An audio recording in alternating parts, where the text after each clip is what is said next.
கன்னிராசி அன்பர்களே, இன்றைய நாள் உங்களுக்கு கலவையான பலன்களை தரும்.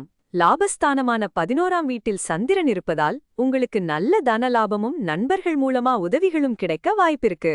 தொழில் ஸ்தானமான 10ஆம் வீட்டில் குருவும் சுக்கிரனும் சேர்ந்திருப்பது உங்க வேலை மற்றும் தொழிலில் நல்ல முன்னேற்றத்தை கொடுக்கும். புதிய வாய்ப்புகள் கூட உங்களை தேடி வரலாம். வியாழக்கிழமையான இன்னைக்கு குரு பகவானின் அருள் உங்களுக்கு ரொம்பவே சிறப்பாக கிடைக்குங்க.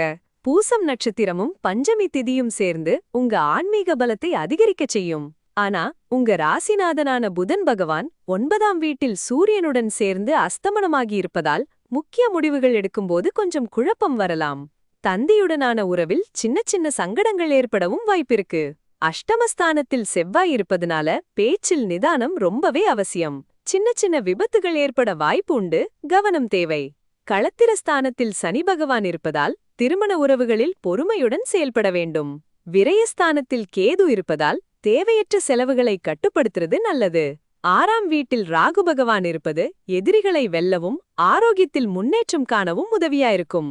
இந்த நாள்ல லாபச்சந்திரன் குரு சுக்கிரனால் தொழில் பணவரவுல நல்ல முன்னேற்றம் இருக்கும்.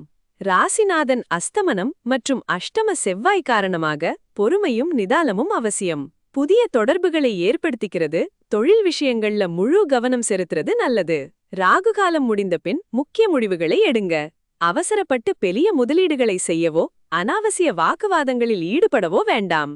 தேவையற்ற ஆடம்பர செலவுகளையும் குறைச்சிக்கோங்க. பரிகாரமா ஓம் நமோ நாராயணாய மந்திரம் சொல்லலாம். பெருமாள் கோவிலுக்கு போய் வணங்குறது ரொம்பவே விசேஷம். வியாழக்கிழமையான இன்னைக்கு மஞ்சள் நிற ஆடைகள் அணிந்து அல்லது பெருமாளுக்கு துளசி மாலை சாத்தி வழிபடுவது கூடுதல் பலன் தரும். இன்றைய நாள் உங்களுக்கு ஒரு சராசரியான பலனை தரும். அதனால ஒரு 5 மதிப்பெண்கள் கொடுக்கலாம். கவனமாக இருங்க, நல்லதே நடக்கும்.